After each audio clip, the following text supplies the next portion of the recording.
Y pues aquí el tema tiene que ver con la investigación que la Universidad Nacional abrió por las acusaciones de plagio de la tesis de licenciatura de la ministra Yasmín Esquivel y causarle daño moral a la asesora de tesis de la hoy ministra de la Corte y de otras personas en la UNAM.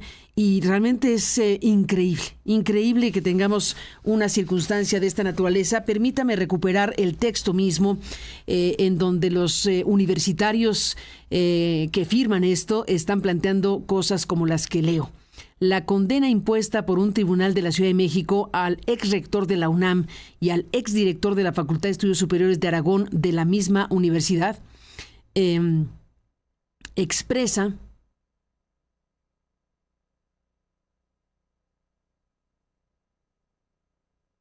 expresa de forma escandalosa las desviaciones a las que conduce la manipulación de la justicia con propósitos políticos. A fines de 2022 se hizo público el plagio cometido 35 años atrás, dice aquí la carta, por la hoy ministra de la Suprema Corte de Justicia, Yasmín Esquivel, en su tesis de licenciatura. Esa tesis era copia de la que presentó antes, en 1986, otro alumno. Ambas tesis fueron dirigidas por la licenciada Marta Rodríguez Ortiz. Luego se supo que otras tesis, asesoradas por la misma profesora, también tienen plagios comprobables. Desde enero de 2023, la UNAM consideró que era evidente la existencia de un plagio y que la tesis original fue la presentada en 1986. Sin embargo, la ministra Esquivel, gracias al fallo de un tribunal colegiado, ha impedido que se conozca el dictamen del Comité Universitario de Ética sobre el plagio en el que estuvo involucrada. Por otra parte, entre las medidas que tomó en 2023 la Universidad Nacional estuvo la rescisión del contrato de la licenciada Rodríguez Ortiz. Ahora esa profesora, leo el texto, asesora de tesis plagiadas, presentó y ganó una demanda por daño moral. La juez cuarto de lo civil de la Ciudad de México estimó que la difusión de su conducta y las declaraciones de quienes encabezaban a la UNAM y a la FES Aragón le ocasionaron perjuicio a Rodríguez Ortiz. Esos funcionarios no actuaron a nombre personal, sino en representación de la Universidad Nacional y del plantel en donde ocurrieron los plagios. Por cumplir con sus responsabilidades, el doctor Enrique Graue Vigers y el maestro Fernando Macedo Chagoya han sido condenados a pagar a Ortiz Rodríguez 15 millones de pesos. La sentencia de la juez Flor de María Hernández Mijangos premia a la asesora de tesis ostensiblemente plagiadas y castiga a los funcionarios que, en representación de la UNAM, tuvieron que ocuparse de ese asunto. La justicia, en este caso, es deformada para favorecer una venganza política. Confiamos en que las instancias judiciales ante las que han apelado los demandados reivindiquen el derecho y el sentido común y desechen la demanda de Ortiz Rodríguez. Ya ha sido ominoso que la ministra Esquivel obstaculice el ejercicio de transparencia y de ética académica que habría con la publicación del dictamen sobre su tesis. A ese abuso de poder ahora se quiere castigar a los entonces funcionarios universitarios que no hicieron más que cumplir con su deber. Esto lo firman profesores e investigadores de la Universidad Nacional Autónoma de México con fecha 25 de marzo 2025. Y pues sí, es una lista bastante larga, cerca de 300 personas de la Universidad Nacional que están acompañando esto que acabo de leer. Y dentro de las personas que firman, de los académicos, de los investigadores, no leo los nombres porque son, como le digo, 300, pero si usted los quiere leer, están en nuestro portal. Hemos publicado esta carta en www.aristeguinoticias.com. Pero sí le puedo decir que entre los nombres que están firmando este documento, esta carta y esta denuncia pública, al final de cuentas, una condena impuesta por este Tribunal de Ciudad de México que se considera pues escandalosa, en pocas palabras, como yo usé la misma palabra para hablar de este tema. Así que le agradezco a uno de los firmantes en este momento, que es el doctor Lorenzo Córdoba. Lorenzo Córdoba, que es académico de la Universidad Nacional Autónoma de México, fue en su momento presidente de la autoridad electoral. Y bueno, pues le quiero contar una cosa. Habíamos buscado a Lorenzo Córdoba para conversar del tema de los anuncios que se hicieron por parte del gobierno mexicano para el tema de búsqueda y localización de personas, el tema del uso de la CURP con fotografía y con huella digital, y el tema del INE y demás cuestiones que están ahí, pero le quise también proponer, además de este tema que hablaremos en segundo momento, hablar de esta carta. Así que hablaremos con Lorenzo Córdoba de los dos asuntos que tienen que ver con asuntos muy relevantes, evidentemente, como lo menciono, el caso del plagio de la tesis o los plagios de las tesis, porque aquí hay varias historias que se han contado a lo largo de los años, y el otro asunto también de enorme importancia. Así que te agradezco mucho, Lorenzo Córdoba, que estés aquí para conversar esta mañana con estos dos grandes asuntos. Bienvenido y buenos días. Gracias, Carmen. Es siempre un privilegio estar contigo. Igualmente, bueno, veo tu firma y la firma de estos centenares de académicos universitarios con esto que acabo de leer. ¿Qué dirías al respecto? ¿Frente a qué tipo de cosa estamos cuando una jueza resuelve declarar culpables al rector y al director de la FES Aragón? ¿Qué cosa es esta? Bueno, la carta lo dice con todas las letras, Carmen, está claramente es evidente, pues, el uso del aparato de justicia para una venganza política en este sentido, en contra de dos funcionarios que no son responsables de ninguna de las decisiones que la universidad como ente, a través de sus cuerpos colegiados y de los órganos competentes, resolvieron a propósito. Olvídate del caso del plagio de la ministra Esquivel, que judicialmente fue bloqueado, lo que habla evidentemente de la justicia al servicio de intereses personales, sino en este caso de su asesora de tesis, a la que una profesora que presumía que en sus 40 años de docencia había dirigido 500 tesis. Ya eso te habla de alguien que más bien se construyó una industria de tesis, muchas de las cuales se evidenció habían también sido resultados de plagios. Evidentemente los órganos competentes de la universidad tomaron cartas en el asunto y resolvieron rescindirle el contrato a una profesora que transgredió una de las reglas fundamentales del trabajo académico, que es la pulcritud y la no comisión de plagios, que pueden equipararse al robo de ideas. Hoy lo que tenemos es una resolución de una jueza de la Ciudad de México que busca afectar el patrimonio personal de dos funcionarios, alegando un daño moral a esta profesora. De hecho, la sentencia es ridícula, hace un cálculo de cuál es la expectativa de vida y que dado que fue cesada de la UNAM, cuánto tendría que pagársele al año, etcétera. Qué bueno que concedió solamente 80 años de vida en promedio y no más, porque entonces el monto habría sido mucho mayor. Pero lo grave del asunto es que evidencia cómo, estos son dos casos que evidencian cómo, a pesar de que hablamos de la justicia previa a la reforma judicial, teníamos casos de justicia selectiva. Y me parece que estos son dos casos muy preocupantes de lo que va a ser la justicia, ya no como situaciones esporádicas, sino como casos aislados de expresiones de influyentismo,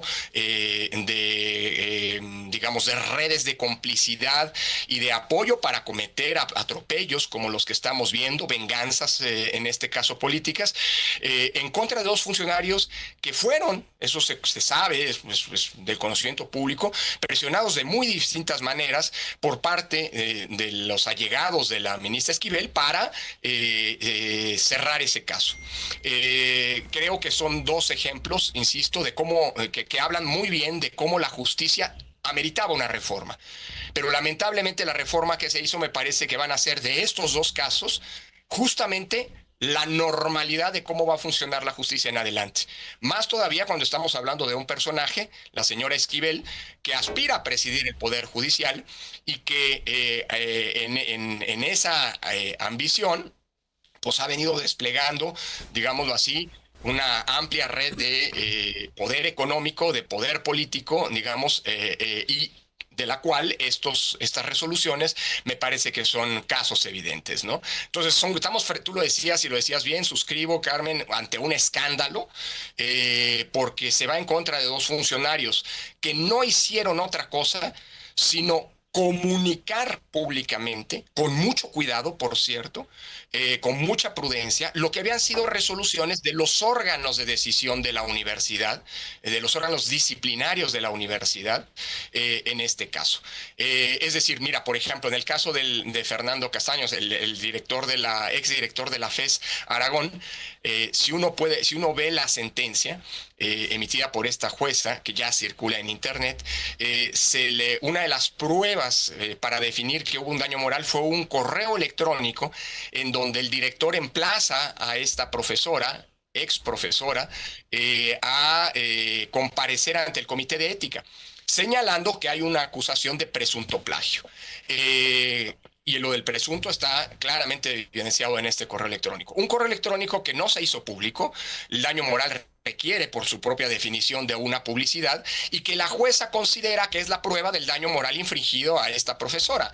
O, por ejemplo, la tergiversación que esta jueza, una jueza civil de la Ciudad de México, por cierto, no hay que olvidar que la ministra, la señora Esquivel, fue una alta funcionaria de la judicatura en la Ciudad de México y construyó, se sabe, pues, redes de apoyo y de respaldo, y hoy vemos de complicidad en la propia justicia capitalina. Bueno, esta jueza señala, hablando del rector Graue, por ejemplo, que en un comunicado público en donde el rector hace del conocimiento público la resolución de un órgano de la universidad sin juzgar a propósito de ella, señala que la práctica del plagio, así en general, es una práctica reprobable y una práctica, digámoslo así, condenable, pues.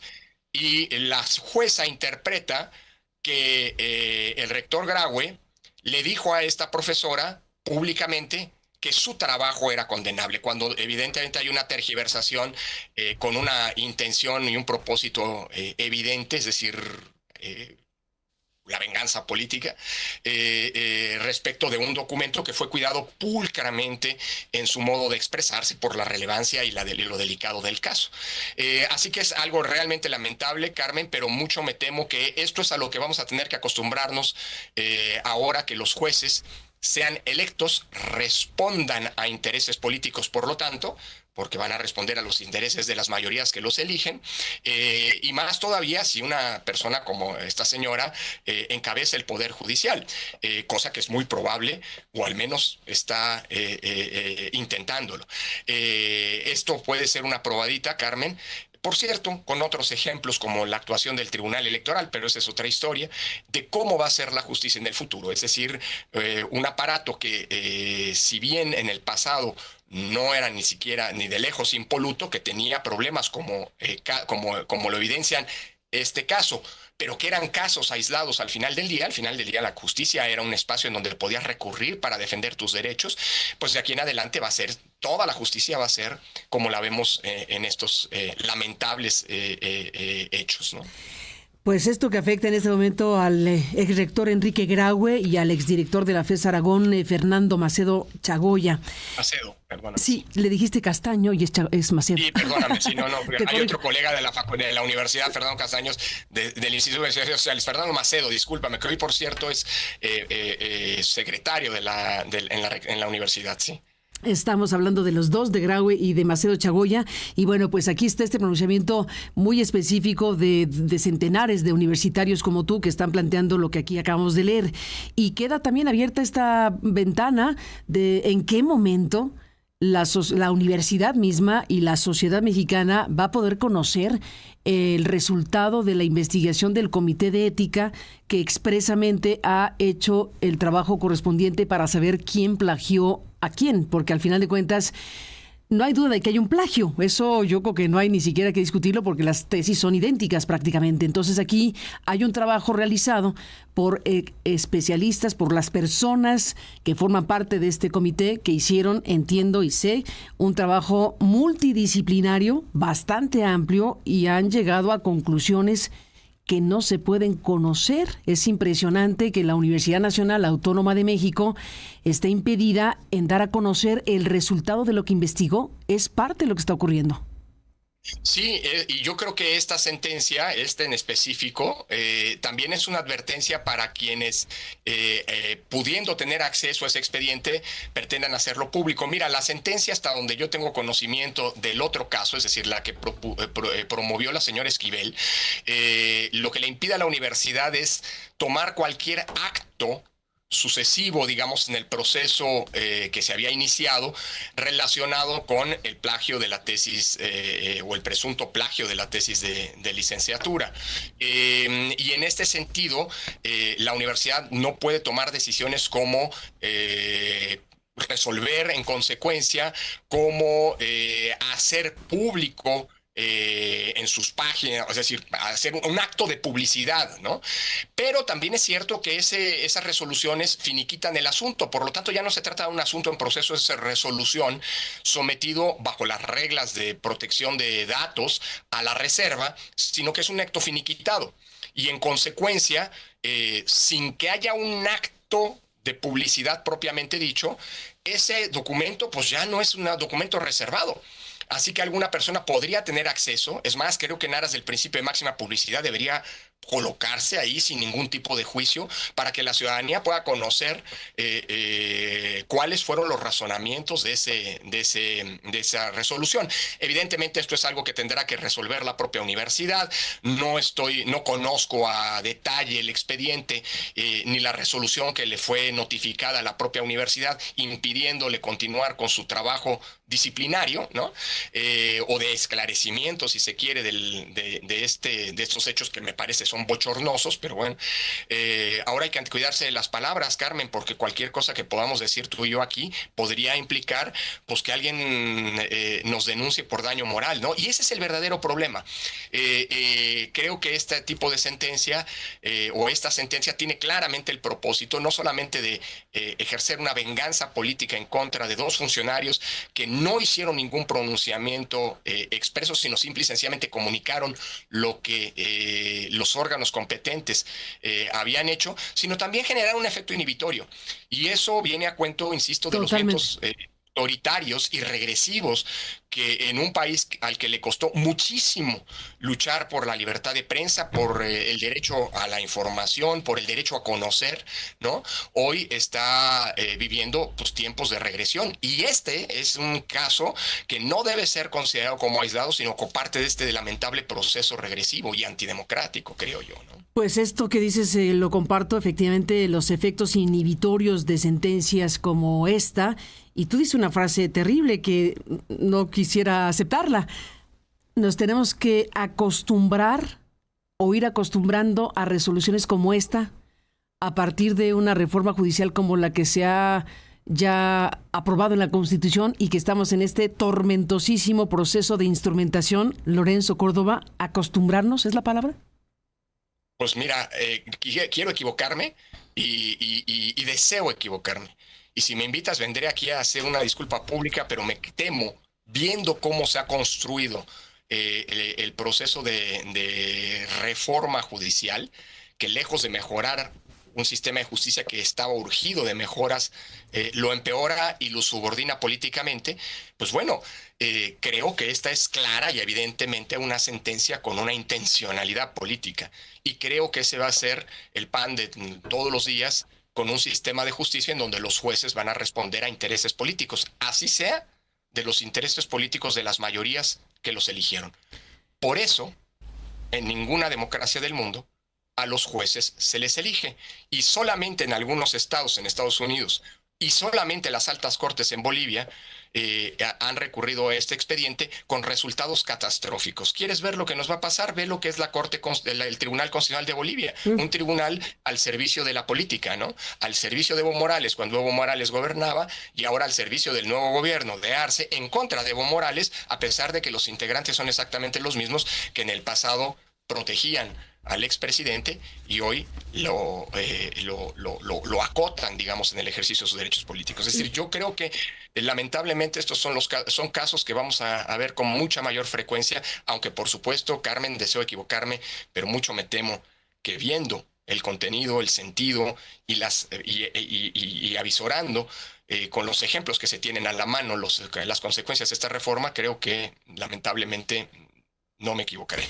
Espero hacerlo. Lorenzo Córdoba, en sentido totalmente contrario a lo que tú estás planteando en este momento de la mañana, la presidenta de la República hace unos días, hablando de esta elección en el Poder Judicial, esta elección extraordinaria que tendrá lugar, dijo que seremos el país más democrático del mundo.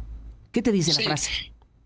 Bueno, que es una concepción de democracia muy acotada y muy particular, porque, digamos, democracia no significa elegir a funcionarios públicos.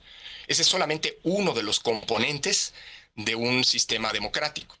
Un sistema democrático sí requiere que ciertos funcionarios, los que actúan como representantes populares o representantes políticos, sean electos. Y como ocurre en una democracia, los representantes políticos son los que hacen las leyes, son los que nos gobiernan, no los que nos juzgan.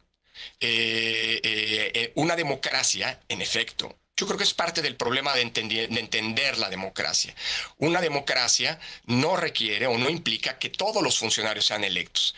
Hay funcionarios que requieren de capacidades técnicas. Los médicos de los hospitales públicos son funcionarios públicos.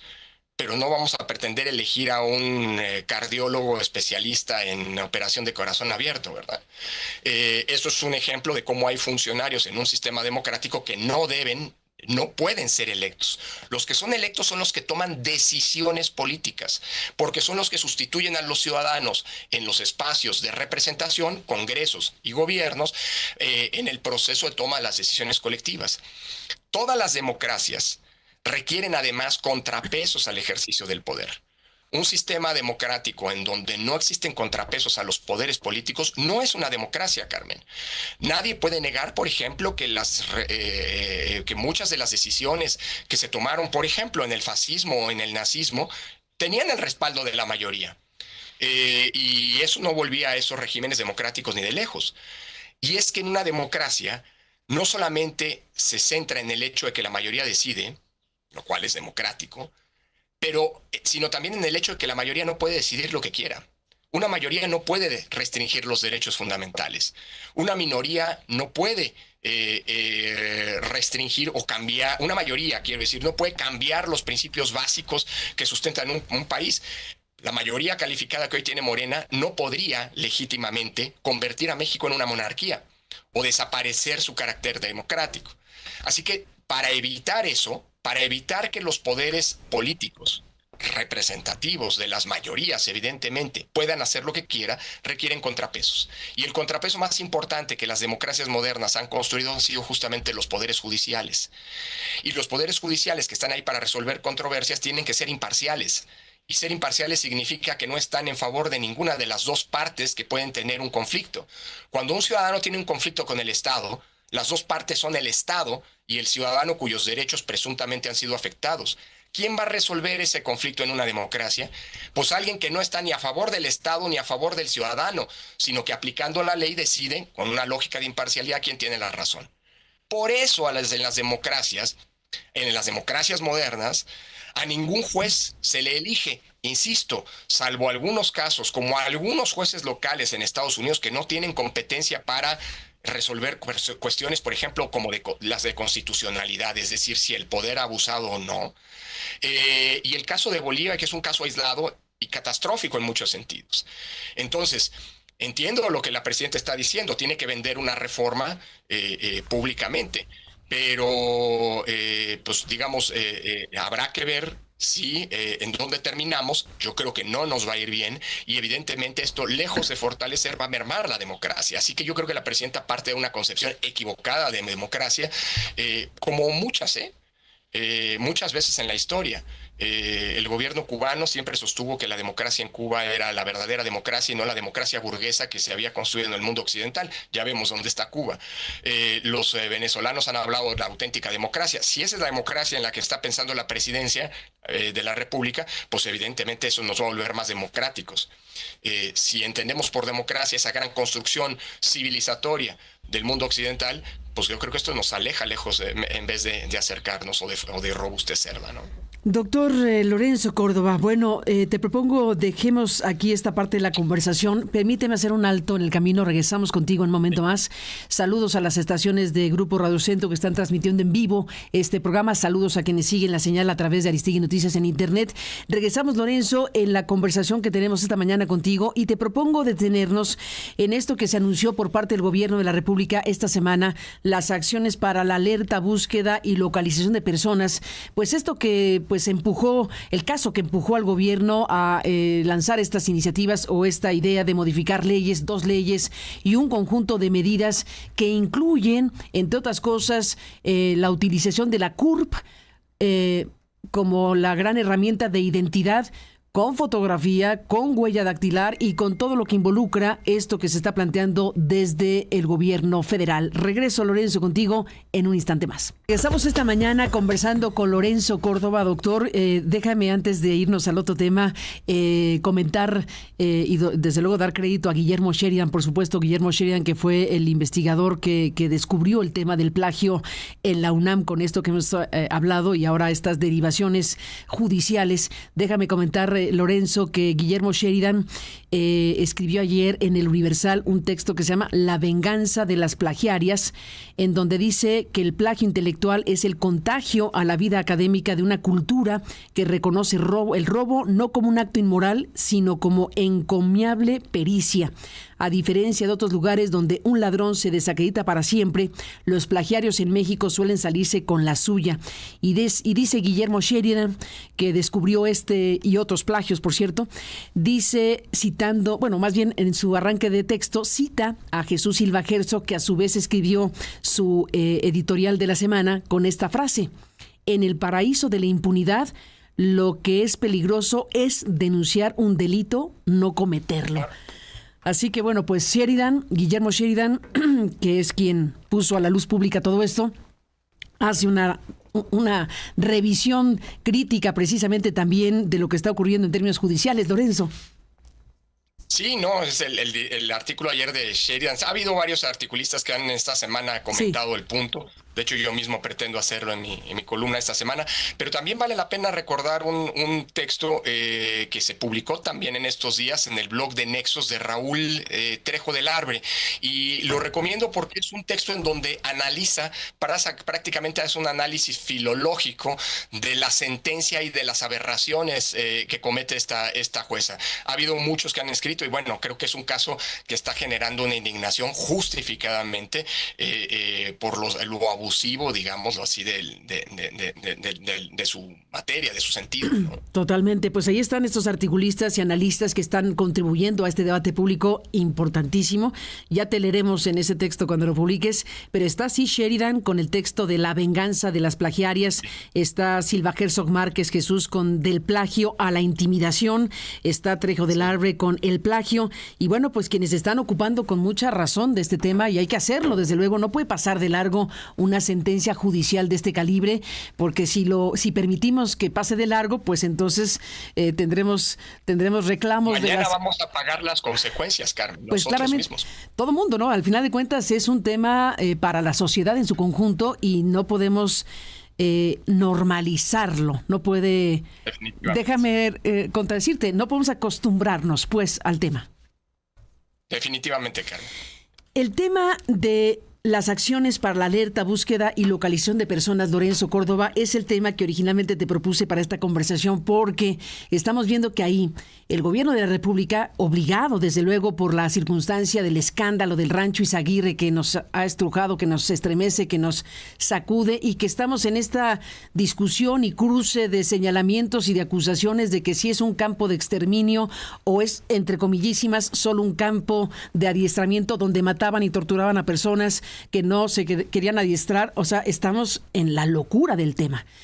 Independientemente de esperar a que la Fiscalía General de la República, que ahora ya se hace cargo de la cuestión, resuelva en términos de investigación qué ocurrió ahí, y esperemos que lo resuelva con claridad en una investigación convincente, están las medidas que el gobierno anuncia para alertar y favorecer la búsqueda y localización de personas. ¿Qué te dice en su conjunto el asunto?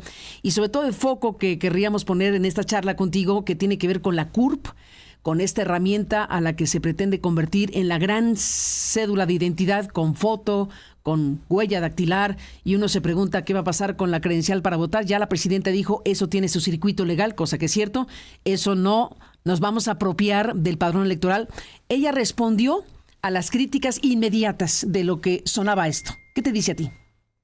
Bueno, lo primero es que era algo que debía haberse atendido desde hace mucho tiempo. El problema de los desaparecidos lleva acá prácticamente 20 años siendo ominoso, y la verdad lo digo con mucha franqueza, es lamentable que tuviera que estallar un escándalo como el del rancho este de Teuchitlán para que se planteara una política que parece más como una reacción a la coyuntura específica que no tanto algo que haya sido suficientemente construido y pensado. Sobre todo porque cuando estamos hablando del tema de la identidad, Carmen, tiene que haber una discusión pública sumamente seria, sumamente incluyente, porque estamos hablando de un derecho fundamental. El derecho a la identidad es un derecho humano, y cómo el Estado lo garantice, depende de cómo lo garantice, depende pues que ese derecho humano pueda ejercerse a plenitud o pueda eventualmente implicar, digámoslo así, algún tipo de lesión. Y es que en la discusión en México, lamentablemente, Carmen, todo el tema de la identidad siempre ha estado vinculado o subordinado a los temas de seguridad, cuando debería ser al revés. Evidentemente, la identidad es fundamental para poder propiciarse condiciones efectivas de seguridad, para poder investigar debidamente los delitos y demás. Pero cuando ponemos los puntos al revés, entonces podemos acabar yéndonos por soluciones que no son las más convenientes. Eso como marco general. Segundo, es lamentablemente penoso que en el país no exista un auténtico mecanismo de identidad que lo mandata la ley desde hace 30 años, y respecto del que el Estado no ha sido suficientemente activo o proactivo. Sobre todo porque siempre ha existido la tentación de que este mecanismo de identidad sea utilizado con fines políticos, sobre todo político-electorales. Más en un país en donde el uso de programas sociales es extensísimo, y existen evidentísimas digamos que hay muchas evidencias, pues, de que los programas sociales suelen ocuparse con finalidades de clientelismo político. Así que tener una base de datos de identidad que se mezcla con una base de datos de apoyos sociales puede provocar, digamos, o ha generado siempre esta sospecha de una intencionalidad política. Esta es una discusión, Carmen, que tú misma en distintos espacios, en distintos momentos has evidenciado, que ha llevado en no pocos momentos al gobierno federal a tener discusiones, por decirlo menos, o incluso roces con el Instituto primero Federal Electoral y luego Nacional Electoral, que es el órgano que posee la base de datos personales más grande y más segura del país, y que tiene evidentemente una finalidad estrictamente electoral, pero que con el paso del tiempo se le ha dado una utilidad social sumamente importante.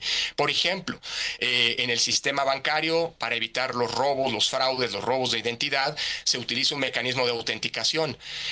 Con los notarios del país país, con los registros públicos de la propiedad, con distintas instancias e incluso con las instancias de búsqueda de personas. De hecho, gracias a la base de datos del INE, que como sabes es una base de datos personales que incluye biométricos, las huellas dactilares y la fotografía del rostro, ha sido utilizada con éxito para poder identificar a muchos de los cadáveres, miles de cadáveres desconocidos que aparecen en las fosas, que parecen comunes, que en fin, que van apareciendo a lo largo y ancho del país. Y aquí debo decir una cosa, si no se ha logrado avanzar más en esta materia ha sido porque los gobiernos no han invertido lo suficiente en los equipos forenses. Déjame explicarte brevemente cómo funciona. El INE tiene convenios con las instancias de desaparecidos. Cuando aparece un cadáver, se toma la huella, se remite al INE la huella, el INE la compulsa con su base de datos y en caso de ocurrir un match, una coincidencia, el INE le notifica a la instancia que le pidió la identificación, una fiscalía o una oficina de búsqueda de personas desaparecidas, para que, remitiéndole la huella que está en la base de datos del INE, para que se haga un dictamen forense que le permita al INE entregar los datos de las personas. El INE no puede entregar los datos de las personas en virtud de la protección de datos, de las leyes de protección de datos, a menos que haya un dictamen forense o una orden de un juez. Y el último dato que yo tengo, que es como de hace un año y medio, Carmen, hablaba de cerca de 19,000 coincidencias, huellas que se habían encontrado en la base de datos del INE, cuyos datos personales no se podían entregar a las instancias investigadoras porque no se había realizado ese dictamen forense. Los dictámenes forenses cuestan y evidentemente la política de austeridad que se ha seguido, sobre todo en esta materia, y Carla Quintana en su momento lo evidenció, pues no ayudan. Así que yo creo que ahí hay un embudo muy delicado que está presente y que evidentemente el gobierno hoy quiere resolver. No sé si de la mejor manera, porque yo creo que no se va a resolver esto construyendo una base de datos desde cero, porque la CURP, si bien existe y se ha depurado, porque la CURP cuando se construyó se hizo tan mal y tan aceleradamente, tan precipitadamente, que había muchas personas que tenían una, dos, tres, bueno, una sí, pero 2 o 3 CURPs, a pesar de ser distintas, a pesar de la misma persona, de ser la misma persona. Esto se fue depurando con el tiempo, pero la CURP es un dato o un registro numérico, no tiene biométricos. Hoy el gobierno quiere tener biométricos. ¿De dónde los va a sacar? ¿Cómo va a proteger esa información? En algún momento el INE hizo un costeo de cuánto le implicaría al Estado, pero te estoy hablando de hace por lo menos 5 o 6 años, de cuánto le costaría al Estado mexicano construir una base de datos, una cédula de la identidad desde cero, incluyendo biométricos. Y en su momento el INE había calculado al menos 60-70 mil millones de pesos. Con lo cual lo que el INE planteó fue, en lugar de construir una nueva base de datos, pongamos a las bases de datos que hoy existen, la del INE en primer lugar, la de Hacienda, la del Seguro Social, la del ISSSTE, la de Relaciones Exteriores, a hablar entre sí. Y que las instancias del gobierno federal sean una especie de nodo que permita la comunicación de todas estas bases de datos, lo que implicaría que ninguno de esos datos necesariamente se entregan al gobierno, con lo que se disipa cualquier sospecha de uso político o político electoral del mismo. Particularmente cuando hablamos de la base de datos del INE, la del Registro Federal de Electores. Esto nunca se hizo. El INE en su momento le ofreció a la secretaria de Gobernación, a Olga Sánchez Cordero, que firmáramos un convenio para que el INE, a nombre de la Secretaría de Gobernación, registrara a los menores de edad. Nunca se aceptó eso. Lo que querían es que el INE les entregara la base de datos de los electores, levantando todas las peores sospechas. Hoy la presidenta de la República y su consejera jurídica han planteado esta nueva solución. Primero, que va a ser una solución de larguísimo plazo, porque conseguir los registros biométricos de 140 millones de mexicanas y mexicanos es una tarea titánica. Acuérdate que Calderón quiso registrar a los menores de edad, se gastó muchísimo dinero en aparatos, incluso capturando la huella del iris y demás, que al final del día se quedaron ahí arrumbados y no se construyó ninguna base eficaz en ese sentido. A mí lo que más me preocupa, y con eso termino, Carmen, es que hoy se está planteando la construcción de esta base de datos biométricos, que habría que ver de dónde pretenden sacarlos, a ver si no se los piden al INE, porque el INE no tiene autorización de los ciudadanos para entregársela a otra dependencia, ni siquiera del gobierno federal. Pero a mí lo que más me preocupa es que la construcción de esta base de datos, que sería delicadísima, porque implicaría los datos de identidad, pero además datos biométricos de todas y todos los mexicanos, se hace justamente cuando acaban de desaparecer al INAI, que era la autoridad constitucional encargada de la protección de datos personales. Es decir, hoy no va a haber ningún órgano autónomo que pueda vigilar cómo se maneja esta enorme base de datos que se pretende construir, que implica el respeto de los derechos y su uso para los fines legales, no para fines político-electorales. Bueno, ahora será el propio gobierno el que será el constructor y depositario de esta base de datos, pero además quien va a vigilar que con la misma, o en el manejo de la misma, se respeten la protección de los datos personales. Esa es mi principal preocupación, pero se trata además de una tarea que llevaría tantísimo tiempo, que no es la solución para un problema inmediato que nos está estallando en la cara, ¿no? Que es justamente todos los días se agrava, que es el problema de los desaparecidos, ¿no? Lorenzo, sobre esta parte que estás planteando, déjame recuperar este fragmento que lo mencioné hace un momento, pero vale la pena escucharlo de forma directa, de lo que ayer mismo la presidenta hablaba al respecto. Ella decía, o dice, a ver, desde luego que es una cosa monumental, ya lo acabas de explicar. Obtener los datos de 140 millones de mexicanos y mexicanas, pues es una tarea monumental. Pero aquí ella ya plantea que va a ser de a poco, que el asunto no va a ser de aquí a mañana. Aquí lo explica de esta forma. ¿Te parece que lo escuchemos? Claro. Se va a hacer poco a poco, no es algo que se vaya a realizar en determinado tiempo. ¿Qué tenemos que hacer primero? Juntar todas las bases de datos.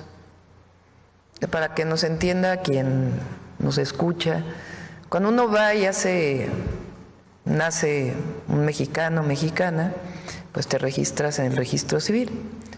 Ahí viene una información.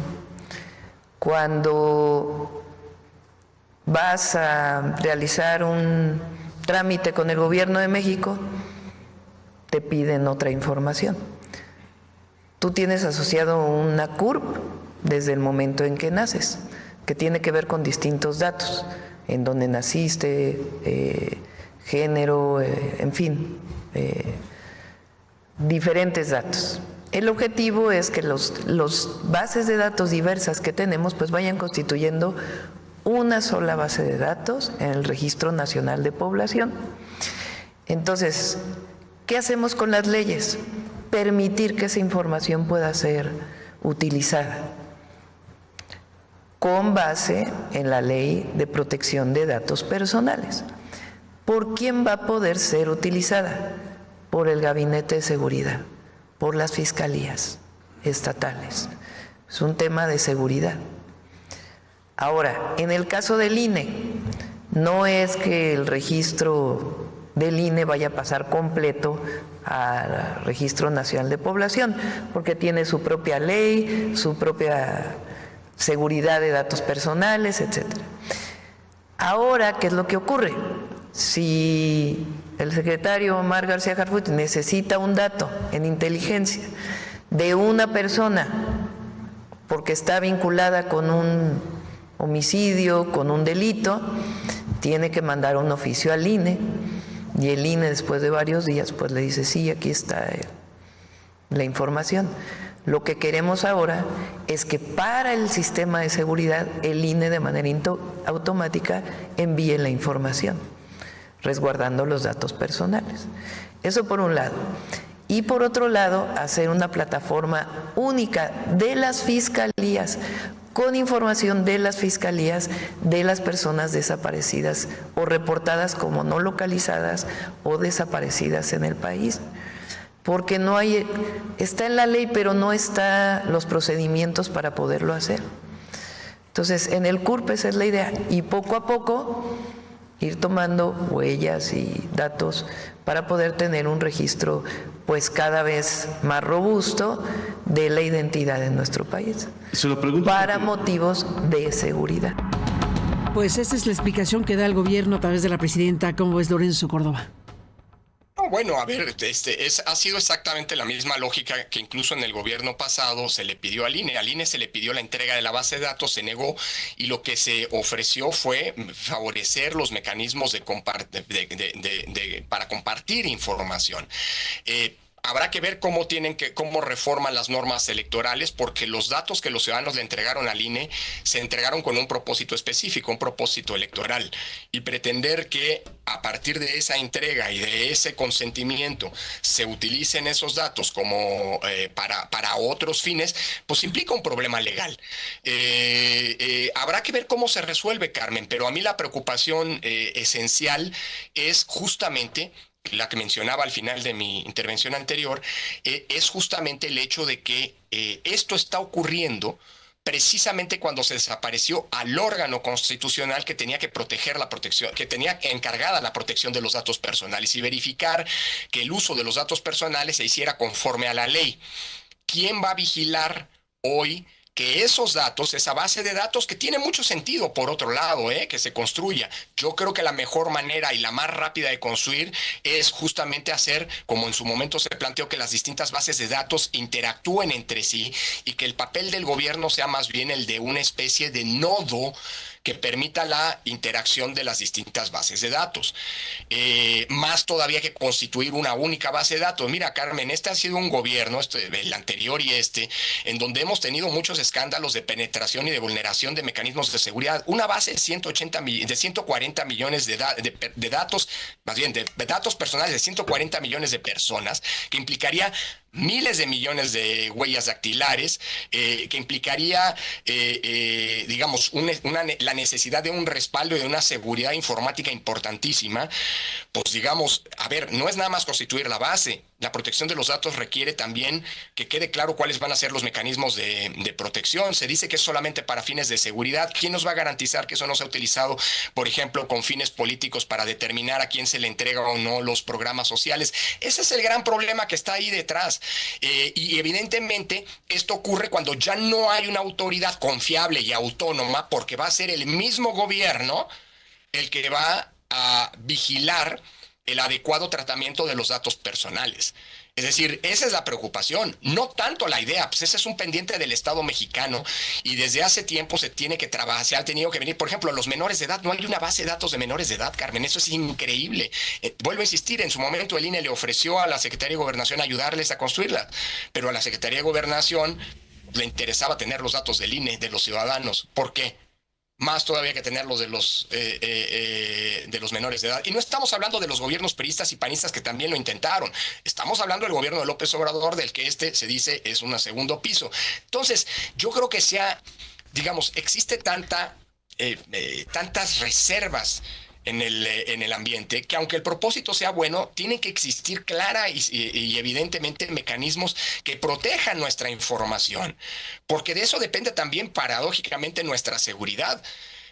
Así que, digamos, es una discusión que está abierta, que yo creo que tiene que tener un enorme diálogo público, porque simple y sencillamente que se nos venga a decir lo que se va a hacer, híjole, pues levanta las peores sospechas. Vuelvo a insistir, Carmen, cuando no hay garantía de que nuestros datos ahora manejados por el gobierno sean efectivamente utilizados para lo que se dice, porque no hay un mecanismo autónomo de vigilancia de que ello vaya a ocurrir, porque acaban de desaparecer al INAI, que no servía para nada. Entre otras cosas, ayer una persona del público que acudió a nuestro buzón de voz que tenemos cada mañana para escuchar lo que la gente pues se quiera decir de los temas que estamos aquí presentando, mencionaba este tema de que el gobierno de López Obrador intentó o pidió al INE que le entregara la base de datos, digámoslo así, la base de datos electorales, y se negó tal cosa. Mismo asunto que estás aquí recordando también, pero me acordé de lo que dijo la persona ayer.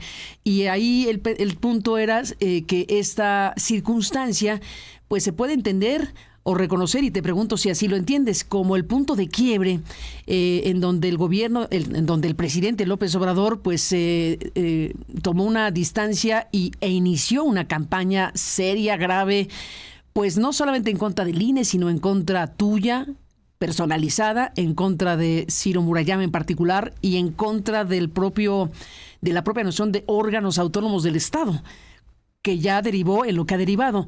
¿Piensas que este fue o pudo ser el punto de quiebre o de enojo mayor de López Obrador para lo que ocurrió y sigue ocurriendo?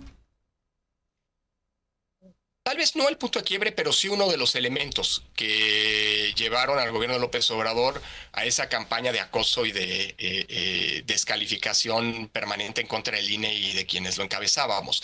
Es uno de los elementos adicionales, sin lugar a duda, aunque tal vez el punto de partida fue, recordarás, aquel fideicomiso ilegal, creo yo, sigo creyendo, que constituyó Morena para los damnificados del sismo de 2017 y que se resolvió, el INE decidió resolverlo no durante el proceso electoral de 2018 como nos lo había pedido y había presionado el gobierno de Peña Nieto, sino después de las elecciones, porque aunque era una ilegalidad, el dinero que se había utilizado ahí no, como se volvió en efectivo, no había ningún elemento para constatar que fueran las campañas. Entonces el INE dijo, vamos a acabar las elecciones, que corran por su cauce y después resolvemos eso sí el asunto.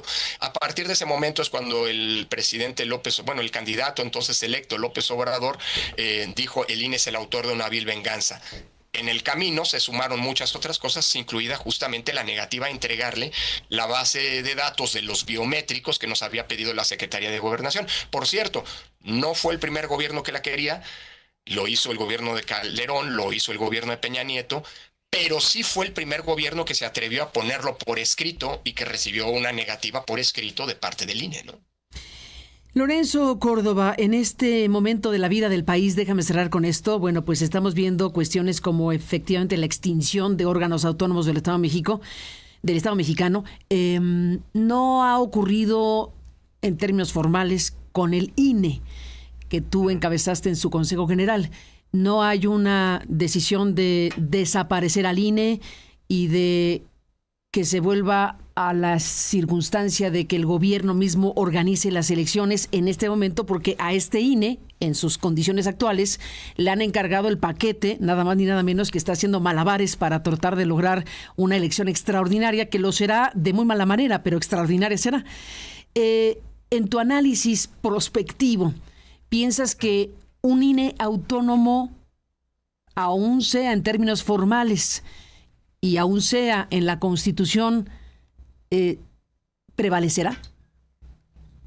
Bueno, hay que recordar que el Plan C incluía una reforma electoral que, dicho por la presidenta Sheinbaum, se pospone para permitirle al INE organizar la elección de las y los jueces, pero que está en el tintero. Y lo que se sabe es lo que se ha hecho público es que la idea de reforma electoral del morenismo, lo que implica, habría que ver si la presidenta Sheinbaum decide otra cosa, pero bueno, la presidenta Sheinbaum ha sido consecuente con todo lo que se ha planteado en el Plan C, ¿no? Lo que se plantea en ese Plan C es la desaparición del INE para crear un órgano electoral con facultades muy disminuidas, con sanciones mucho menores de las que hoy existen en la ley para los infractores a la normativa electoral, que permitiría a los funcionarios públicos abiertamente intervenir con sus dichos en los procesos electorales, cosa que hoy está prohibida, y además con consejeros y consejeras que sean electos popularmente, igual que los jueces, además de desaparecer la representación proporcional y las senadurías de minoría. Eso es lo que se conoce del último Plan C que fue hecho, del último intento de reforma electoral que fue hecho público con el Plan C. Habrá que ver qué viene ahora. No quisiera que esta tormentosa elección, esta complicadísima elección para elegir jueces que no tienen ni pies ni cabeza en muchos sentidos y, como dices, que ha llevado al INE a tener que hacer malabares y cambiar las reglas del juego electoral más básicas, como por ejemplo que los ciudadanos sorteados para integrar las mesas de casilla por primera vez en más de 30 años no van a ser los que van a contar los votos. Increíble.